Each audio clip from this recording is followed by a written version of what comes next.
Manusia memegang peran besar dalam perkembangan ilmu sosial, sehingga perlu pemahaman tentang keterkaitan antara manusia dengan ilmu sosial itu sendiri, guna mencapai taraf hidup yang lebih baik. Dalam perkembangan pengetahuan manusia pada saat ini, terdapat berbagai hal yang dapat dijadikan sumber acuan bagi pemecahan suatu persoalan, atau biasa disebut dengan paradigma. Dalam konteks ilmu sosial, kita mengacu kepada konsep dan pemikiran Thomas Samuel Kuhn, seorang filsafat dari Amerika Serikat, yang di dalam bukunya, ia mengartikan paradigma sebagai pandangan yang mendasar tentang apa yang menjadi pokok persoalan dalam ilmu pengetahuan tertentu. Dalam ungkapan lain, dapat diambil pengertian bahwa sebuah paradigma adalah jendela keilmuan yang dapat digunakan untuk melihat dunia. Akan tetapi, yang menjadi persoalan adalah jernih atau tidaknya jendela ilmu yang digunakan akan mempengaruhi pemahaman seseorang tentang bagaimana sesungguhnya dunia sosial itu, baik menurut fakta subjektif maupun fakta objektif. Berbicara tentang paradigma individu, terdapat 3 paradigma yang menyinggung tentang perilaku individu, antara lain paradigma positivisme, paradigma konstruktivisme, dan paradigma konflik.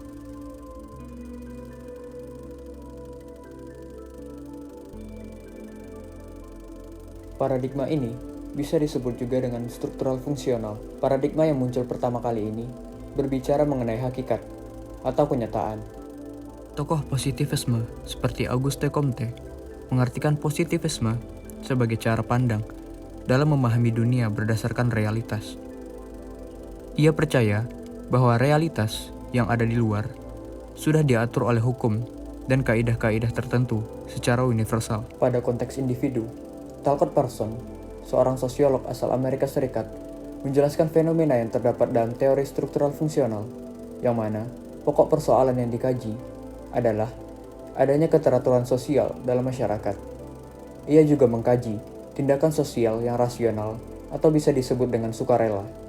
Perilaku sukarela tersebut memiliki elemen pokok, yaitu aktor sebagai individu, aktor yang memiliki tujuan yang ingin dicapai, aktor yang memiliki cara yang mungkin dapat dilaksanakan untuk mencapai tujuan yang diinginkan tersebut, aktor yang tengah dihadapkan pada berbagai kondisi dan situasi yang dapat mempengaruhi pilihan cara-cara yang akan digunakan untuk mencapai tujuan tersebut, aktor yang dibatasi oleh nilai-nilai, norma, dan ide-ide dalam menentukan tujuan yang diinginkan, dan cara-cara untuk mencapai tujuan tersebut.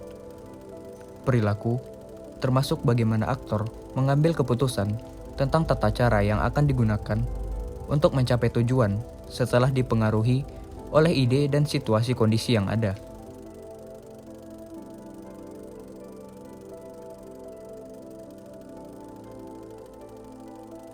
Paradigma konstruktivisme atau bisa disebut dengan interaksionis simbolik melihat kebenaran tentang suatu realitas sebagai suatu hal yang bersifat relatif.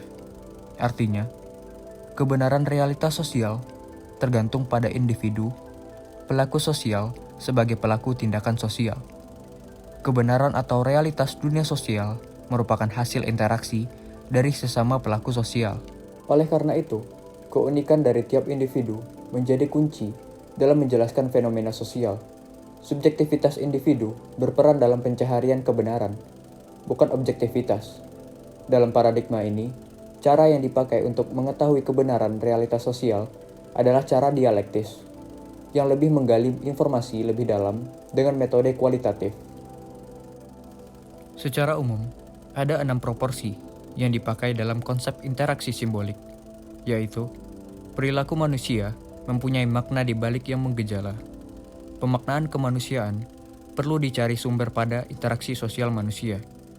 Masyarakat merupakan proses yang berkembang dalam holistik, tak terpisah, tidak linier, dan tidak terduga.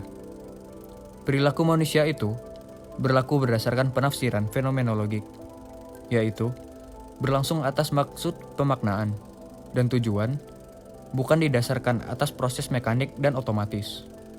Konsep mental manusia itu berkembang dialektik, dan perilaku manusia itu wajar dan konstruktif reaktif.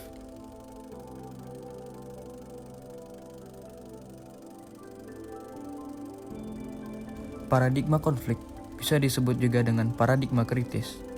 Paradigma ini memandang realitas sosial sebagai sesuatu yang semu karena merupakan hasil dari proses sejarah, sosial, maupun politik. Dalam paradigma ini, cara yang dipakai untuk mengetahui kebenaran suatu realitas adalah peneliti bertindak sebagai partisipan atau biasa disebut sebagai aktivis perubahan sosial. Dalam konteks individu, George Simmel melihat dalam kehidupan sosial bahwa individu tidak hanya mau melibatkan diri dalam konflik, tetapi bersemangat untuk berkonflik. Jika isu-isu yang penting tidak ada, orang mau berkonflik karena isu yang kecil atau sepele. Ia membedakan antara konflik orang per orang secara langsung dan persaingan. Persaingan tidak perlu kontak antar pribadi secara langsung. Sebaliknya, mereka yang bersaing berjuang sendiri-sendiri untuk tujuan bersama dengan antagonisme yang muncul dari kenyataan bahwa keuntungan seseorang merupakan kerugian bagi orang lain. Ketiga paradigma ini semuanya masuk akal. Demikian pula dengan teori-teori yang dibangun di atasnya. Masing-masing mengungkapkan sebagian kebenaran dengan asumsi-asumsi teoritis dan sudut pandang tertentu dalam memahami dunia sosial yang kompleks dan luas. Para sosiolog besar seperti Emil Durkheim, Max Weber, atau Talcott Pearson pun tidak pernah menyatakan bahwa paradigma yang mereka bangun adalah paradigma yang absolut benar dalam dunia sosiologi.